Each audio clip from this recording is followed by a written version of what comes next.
So my talk today bears as a title, Nature and Culture in Visual Communication, Japanese Variations on Ludus Naturae, the caprice of nature or the playfulness of nature. Visual communication can be defined in different ways. An effective one is through opposition with signification. Whereas visual signification can be unintentional, there is no communication without intentionality. A sunset signifies something, whereas a painting signifies something but also communicates, because culture marks it as a product of communicative intentionality. However, imputation of intentionality changes across cultures and epochs. Whereas religion may see sunset as divine message, secular observers will attach to it an unintentional meaning of nostalgia. A strong model of communicative intentionality predominates in Western visual history. There is visual communication if and only if human intentionality plans to communicate with a spectator through a visual artifact. Yet, this strong model includes exceptions of different kinds. Akeiropoietai images, that is, images that are believed not to have been made by human hand, like the Holy Shroud in Turin, my city. Natural images, casual images, and pareidolia. On the definition of pareidolia, I will say something later. In these cases, an image that does not properly result from human intentionality is conceived nonetheless as visual communication. Hence, attribution of intentionality implies the anthropomorphization of various non-human agents, respectively transcendence, nature, chance, an imaginary and non-identified agent. Agency in visual communication is a key theme for art theory, visual anthropology, and visual semiotics. Scholars have long questioned how human beings single out images, how they attribute meaning to them, how they consider them as message from another intentionality, how images signify and communicate beyond their creator's intentionality, and how their perception leads to pragmatic effects in the world. Neurophysiological and cognitive research suggests that human beings are hardwired to recognize meaningful visual patterns in reality and to believe that they result from intentional agency. The exceptions listed above, and especially pareidolia, confirm this view. Neurophysiology so compels human beings to recognize communicative images that they sometimes identify them, although these images do not result from any intentionality. This biological instinct, however, is shaped and sometimes even repressed by culture. The power of images is not a given, but a range that varies through history and cultures. Some visual cultures emphasize the intentionality of artists and image creators. Other cultures accentuate that of spectators, and other cultures yet underline the intentionality of visual artworks and artifacts themselves. Whereas nature pushes human beings to recognize images and their makers in the world, such adaptive biological attitude is affected by visual cultures. In some contexts, human beings react to an image by looking for its creator. In some other contexts, they disregard the intentionality of the creator and focus on the way they themselves create the image and the reception of it. And in some other contexts yet, they concentrate on how the image itself becomes a communicative agent in the world.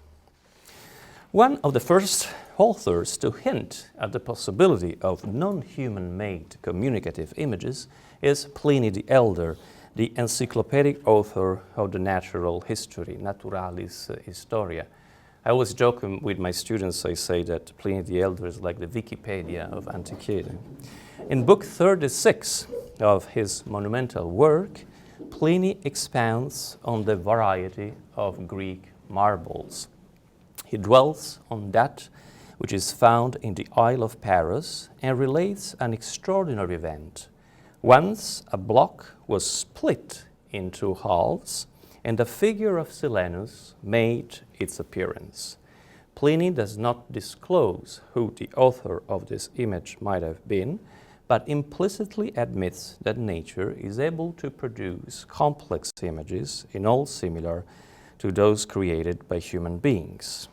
In book 37 of the Natural History, bearing on precious stones, Pliny returns on the subject. He recalls that the king Pyrrhus possessed an agate upon which the 9 Muses and Apollo holding a lyre were to be seen.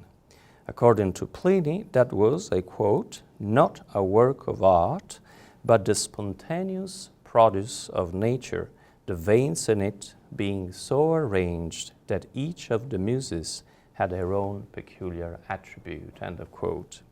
Again, the encyclopedic author suggests that complex visual representations spontaneously emerge in nature as though nature had the same creative capacity of a sculptor or a painter. Artists are able to imitate nature, but Pliny implies nature too is able to imitate art in producing natural images of human bodies. The tradition of recognizing meaningful visual patterns in minerals is long. Most of it bears on divination, that is, the belief that a transcendent agent communicates to human beings through peculiarly shaped stones. The tradition often goes under the name of talismanic sculpture, as the French theologian and Christian Kabbalist Jacques Gaffarel denominated in his 1629 treatise in order to defend it from the Orientalist accusations of French rationalists. In Pliny's case, though, nature is not a message from the gods, but the messenger itself, which creates artistic forms within itself with no other purpose than beauty. The latter is a cross-cultural tradition witnessing to the cognitive mechanisms of visual pattern recognition. Italian decorative stones include the so-called paesine, in English, ruin marbles. They are extracted almost exclusively in the province of Florence. Their particular morphological and chromatic configuration seems to represent natural or urban landscapes. Figure 1 reproduces a paesina found on the Tuscan Apennine mountain, which gives the impression of depicting an arid mountainous landscape like a U.S. canyon. When human beings see this image, it is virtually impossible for them not to recognize a landscape in it, as if the mountain had produced a self-portrait of itself in one of its stones. Paesine have been rare collectibles at least since the 15th century. The Medici family had a collection of them, as well as the Holy Roman Emperor Rudolf II, Philip II, Duke of Pomerania, Gustav II Adolf, King of Sweden, and other early modern aristocrats. Paesine inspired not only collectors but also artists. The 17th century Dutch painter Mathieu Dubus executed a view of Sodom and Gomorrah, currently in a private collection at The Hague, simulating a paesina in the background. In this vertiginous mise en abîme, the painter imitates nature that imitates a painter that imitates nature. In the 20th century, surrealist artists such as André Breton or the architect Fernand Pouillon took an interest in these uncanny stones. Paesine stones inspired poets as well. Roger Caillois himself devoted verses to them. Chilean Nobel laureate Pablo Neruda wrote the most famous poem about these peculiar stones upon his 1951 visit to Florence. In La Ciudad, contained in the collection of poems entitled Las uvas y el viento, The Grapes and the Wind, Neruda wrote, "Orange stains of oxide, green veins on the calcareous piece, that foam mints with its wrenches or dawn with its rose. Thus are these stones. Nobody knows whether they emerged from the sea or to the sea return. Something caught them while they were alive. They expired in immobility and built a dead city. A city without cries, without kitchens, a solemn enclosure of purity, pure forms fallen in a disorder without resurrection, in a multitude that lost its gaze, in a grey monastery condemned to the naked truth of its gods."